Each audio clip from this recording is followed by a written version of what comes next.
Je vous présente mes champignons au persil. Alors, c'est très simple évidemment. Pour avoir des champignons au persil, il faut des champignons et du persil.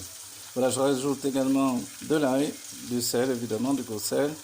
Je coupe mes champignons en deux et préalablement, évidemment, auparavant, j'ai lavé mes champignons dans de l'eau et du savon. De la même chose, le persil, je l'ai lavé dans de l'eau et du savon pour enlever les bêtes supposées.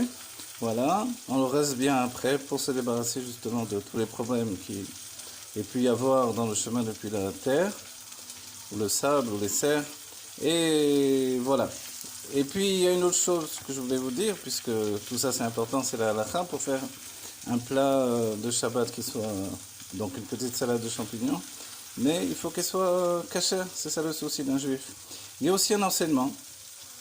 Moi, j'aime pas trop la nature des champignons, c'est-à-dire la matière. Le champignon est une matière très spongieuse que j'aime pas. Donc, en fait, je le cuisine jusqu'à débarrasser le champignon de cette matière. Donc, je le fais griller. D'abord, pour enlever l'excédent d'eau. Donc, sans rien au départ, avec du sel quelquefois, parce que le sel, ça assèche. Ensuite, je commence à mettre de l'ail en poudre, puisque l'ail, ça sèche également. Et une fois qu'il est commencé à être asséché, alors je mets de l'huile d'olive. Et ensuite, je rajoute du za'atar. Voilà ma recette. C'est très bon. Je fais l'irvot Shabbat. Et le plus important, évidemment, c'est de se débarrasser de cet aspect spongieux du champignon que j'aime pas. Et ça me rappelle une histoire chassidique où Rabbi l'Admor Zaken est parti chez le Maguid de Mezrich pour la première fois. Il s'est rendu là-bas.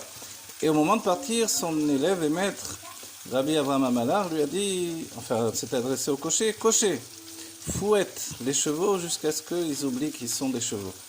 Voilà, c'est une première version de l'histoire. Et là, c'est cuisine les champignons jusqu'à ce qu'ils oublient qu'ils sont des champignons. Voilà. Et qu'ils apportent quelque chose de nouveau.